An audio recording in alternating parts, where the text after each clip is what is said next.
हाँ तो hello everyone, this is विकास। तो आज हम सॉल्व करेंगे एनसीईआरटी गणित क्लास 10th की प्रश्नावली 3.1 का प्रश्न क्रमांक 1। ये प्रश्न बिल्कुल आसान है लेकिन तुमको कठिन जरूर लगता होगा। मुझे भी लगता था और मुझे भी कभी समझ में नहीं आ रहा था, लेकिन अब आने लगा है और वो तरीका मैं आपको बताना चाहता हूँ। तो चलो देखते हैं कैसे आप इसको समझोगे। सबसे पहले प्रश्न ध्यान से पढ़ो। आफताब अपनी पुत्री से कहता है 7 वर्ष पूर्व में तुमसे 7 गुनी आयु का था, अब से 3 वर्ष बाद में तुमसे केवल 3 गुनी आयु का रह जाऊंगा। इसे हमें बीजगणितीय एवं ग्राफीय रूप में प्रदर्शित करना है। ठीक है, सबसे पहले देखो, कोई एक बंदा है, वो आफताब है। आफताब हो सकता है सोनू, मोनू, कुछ भी हो सकता है। और उसकी एक पुत्री है, कोई भी हो सकती है, रीना, मीना, टीना, कुछ भी आप जो अभी मॉडर्न नाम चल रहे हैं तो कुछ भी है। तो एक पुत्री है और वो अपनी पुत्री से ही कह रहा है। ठीक है, तो यहाँ पर सबसे पहले हम आफताब को x मान लेंगे और पुत्री को y। सर आप x और y क्यों मानते हैं?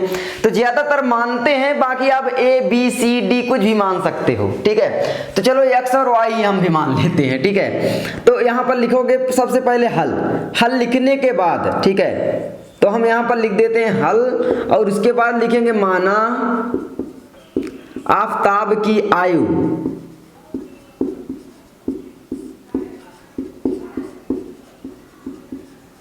तो हमने यहाँ पर लिख दिया माना आफताब की आयु जो होगी वो x होगी, और यहाँ पर आफताब के पुत्री की आयु क्या हो जाएगी? तो माना आफताब के पुत्री की आयु। ठीक है, पुत्री की आयु। तो यहाँ पर आप लिख सकते हो पूरा, तो हम भी लिख देते हैं भाई इसको। ठीक है, जल्दी जल्दी हम सोच रहे हैं आपको बता दें। तो y। अब उसके बाद कह क्या रहा है प्रश्न में? 7 वर्ष पूर्व मैं तुमसे 7 गुनी आयु का था।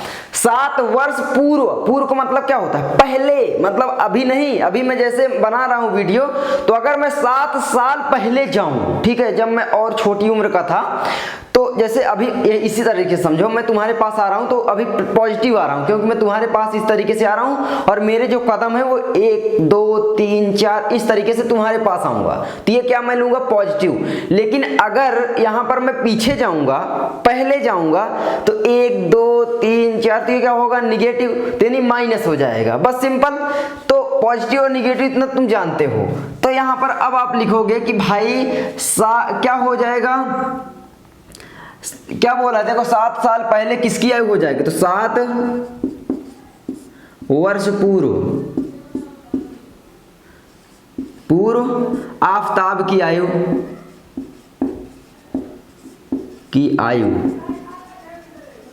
तो 7 वर्ष पूर्व आफताब की आयु, जल्दी बताओ क्या हो जाएगी? तो 7 वर्ष पूर्व आफताब की आयु हो जाएगी x - 7, यही होगा। और उसी के बाद 7 वर्ष पूर्व पुत्री की आयु, ये क्या हो जाएगी? y - 7, यही हो जाएगी। अब यहां पर सॉल्व करेंगे कि बोल क्या रहा है क्वेश्चन। 7 वर्ष पूर्व में तुमसे 7 गुनी आयु का था, यानी 7 गुनी आयु का कौन था? आफताब। तो यहां पर लिखेंगे प्रश्नानुसार। तो यहां पर प्रश्नानुसार लिखने के बाद अब क्या करोगे? देखो 7 वर्ष पूर्व x - 7, ठीक है, इक्वल टू पुत्री की आयु में 7 से गुणा कर देंगे अगर, तो अपने पिता की आयु के बराबर हो जाएगी, क्योंकि 7 वर्ष पूर्व 7 गुनी आयु का था। किससे? पुत्री से। तो हमें उल्टा गुणा करना पड़ता है, पुत्री की आयु में गुणा कर देंगे y - 7 और पूरे में गुणा कर देंगे 7 का, तब ये पुत्री जो है, ये पुत्री है और ये पिता, दोनों की आयु बराबर हो जाएगी। ठीक है, इसी तरह जैसे तुम्हारे आयु में भी कुछ गुणा कर दें। अगर तुम्हारे मान लो तुम कितने साल के हो गए, अगर 15 साल के और तुम्हारे पिता ज्यादा साल के हैं तो उतना गुणा कर दो भाई। जैसे तुम्हारे पिता 30 साल के हैं, तुम 15 साल के हो, तो 2 से अपने एज में गुणा कर लोगे तो अपने पिता की आयु के बराबर हो जाओगे कि नहीं? इसी तरीके से इसमें भी होता है। अब इनको सॉल्व कर लो भाई। x - 7 हमारा ये है, इक्वल टू हो जाएगा 7y और यहाँ पर -7 × 7 = 49। अब यहाँ पर x और ये y 7y को इधर लाओगे तो -7y बन जाएगा। भाई चिन्ह बदल जाता है, आप जानते हो। और -49 है और ये -7 दाएं साइड जाएगा तो +7 बन जाएगा। बराबर के इधर उधर अगर ले जाओ कोई संख्या तो उसका चिन्ह विपरीत हो जाता है। जैसे माइनस है तो प्लस हो जाएगा, भाग है तो गुणा हो जाएगा, गुणा है तो भाग हो जाएगा, ये सब। ठीक है, तो ये हमारा हो गया। तो x -7y इक्वल टू हमारा निकल कर आ जाएगा, कितना आएगा -49 में +7 यानी घट जाएगा तो -42 आ जाएगा। चिन्ह का महत्वपूर्ण होता है, चिन्ह का महत्व होता है मैथ में बहुत ज़्यादा, ठीक है। तो ये हमारा एक यहाँ पर समीकरण निकल कर आ गया। तो हमने एक समीकरण को बीजगणितीय रूप में दर्शा लिया, लेकिन यहाँ पर कह रहा है अब से 3 वर्ष बाद मैं तुमसे केवल 3 गुनी आयु का रह जाऊंगा। तो यहाँ पर आप लिख दो, एक और भाई लिख सकते हो कि 3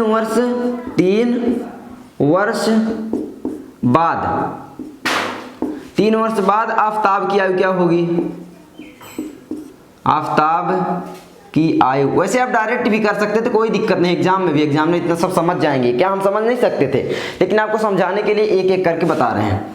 तो कितना हो जाएगा 3 वर्ष बाद, तो x + 3। अब भाई हम पॉजिटिव की ओर जा रहे हैं इस तरीके से, ठीक है। अब उसके बाद 3 वर्ष बाद पुत्री की आयु जो होगी वो कितनी हो जाएगी, जल्दी बताओ। तो पुत्री की आयु जो होगी वो हो जाएगी y + 3। अब क्या बोल रहा है, 3 वर्ष बाद मैं तुमसे केवल 3 गुनी आयु का रह जाऊंगा। तो पिता जो है वो 3 गुनी आयु का रह जाएगा भाई तुमसे, जैसे 3 गुनी आयु 15 3 45। मान लो तुम्हारे पिता 45 साल के हैं और तुम 15 साल के हो, तो क्या है 3 वर्ष बाद वो 3 गुनी आयु के ही तो हैं, 3 गुनी आयु की होनी चाहिए, तो ये है। अब यहाँ पर लिखोगे फिर से प्रश्नानुसार, वैसे आप कंडीशन 1 कंडीशन 2 भी डाल सकते हो यहाँ पर, ठीक है, तो और अच्छा हो जाएगा। लेकिन मैथ में यही तो सही है कि आप कुछ भी कैसे भी लिख सकते हो, बस आंसर आपका सही है, ठीक है। समझ में आना चाहिए कि कैसे तुमने सॉल्व किया है।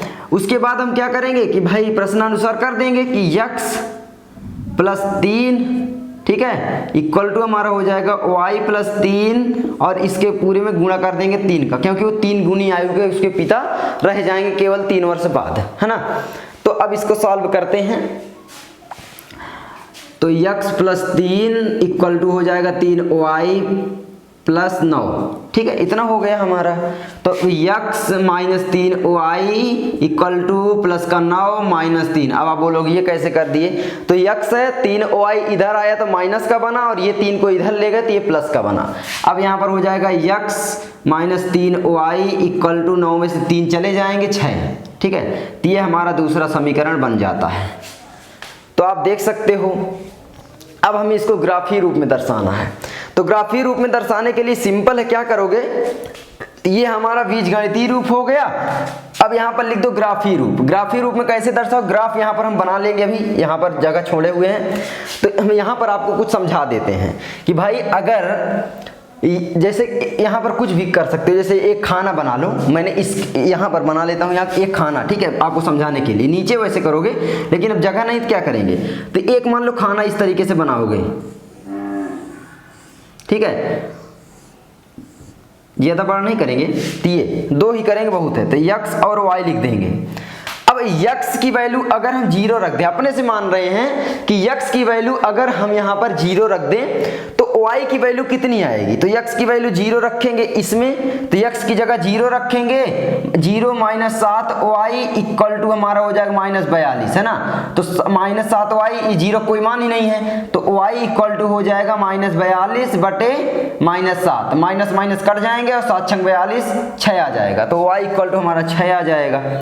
और अगर हम अब x इक्वल टू मान लेते हैं कि 7 रख दे, कुछ भी रख सकते हो, 7 9 10, बस वो थोड़ा मतलब आपका सम संख्या आनी चाहिए, विषम ना आए तो ज्यादा अच्छा है, क्योंकि पॉइंट में अगर आएगा तो जो हमारा ग्राफ पेपर होता है उसमें दर्शाना काफी मुश्किल हो जाता है।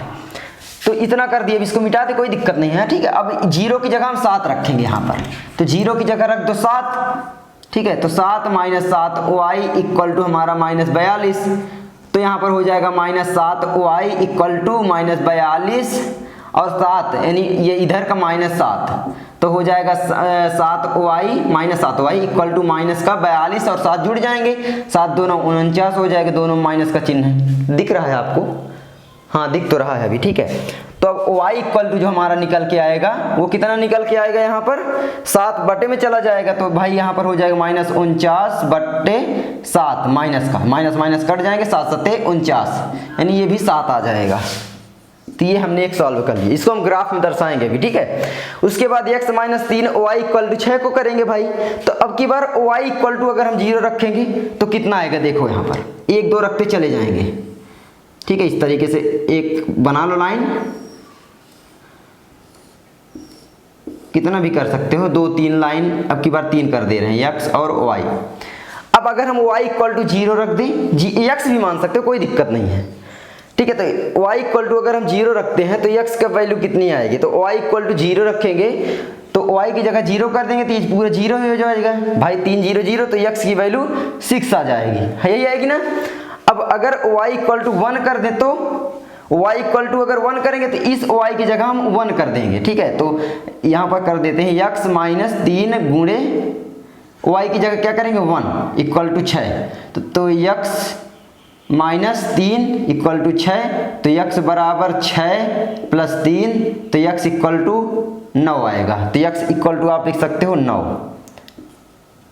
इस तरीके से। अगर y इक्वल टू 2 रख दो या 4 रख सकते हो, ठीक है, 4 रख दो, तो y इक्वल टू अगर 4 रख दो तो y की जगह यहाँ पर 4 कर देंगे, तो 3 चौक 12 हो जाएगा। यहाँ पर आपका x माइनस 3 की जगह आपका हो जाएगा 12।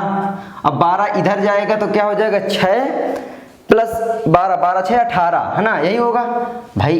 देखो ये 12 हुआ, अब 12 इधर जाएगा तो 3 की जगह यहाँ पर 12 हो जाएगा, सिंपल। तो ठीक है, तो x इक्वल टू कितना निकल के आएगा भाई, 6 में 12 जोड़ के 12 6 18, तो 18, ठीक है, ये हो गया। अब यहाँ पर एक ग्राफ बना लेंगे, उसमें इन सबको रख देंगे। तो देखो x और y अक्ष बना लेंगे इस तरीके से। अब हमारे पास ग्राफ तो है नहीं ना, तो आपको ऐसे ही बता रहे हैं भाई, डिजिटल बोर्ड तो हमारे पास नहीं है। तो ये हमारा यहाँ पर 0 हुआ, ये y अक्ष है और ये y डैश है मान लो, और ये x डैश और ये x अक्ष मान लो, ठीक है। तो यहाँ पर क्या हो जाएगा, ये 0 सॉरी 1 2 3 4 5 6 7 इतना मान लो, ठीक है, यहाँ तक। अब इसके बाद नीचे भी इसी तरीके से -1 -2 -3 -4 -5 -6 -7 -8 कितना भी कर सकते हो, -9 तक वैसे है, y वाला 9 तक, x भी 9 तक है, ठीक है। 7 गर्मी बहुत लग रही है, -8 सॉरी 8 9 यहाँ तक, ठीक है। उसके बाद अब क्या करोगे, x अक्ष को 9 तक करोगे, 1 2 3 4 5 6 7 8 9।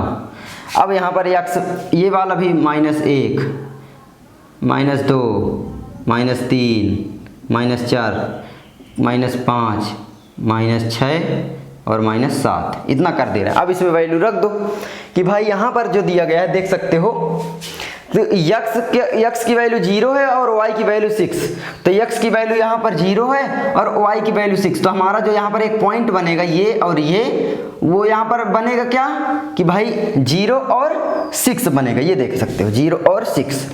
तो यहाँ पर लिखेंगे 0 6, ये हमारे एक बिंदु बन रहा है, ठीक है। उसके बाद यहाँ पर दूसरा कि भाई x की वैल्यू 7 है, y की वैल्यू 7 है, तो अगर हम x की वैल्यू 7 रखें, x की वैल्यू ये यहाँ पर 7 और y की वैल्यू 7, तो ये हमारा यहाँ पर एक कोऑर्डिनेट बनेगा, यानी बिंदु बनेगा इस तरीके से, एक लाइन आएगी इस तरीके से।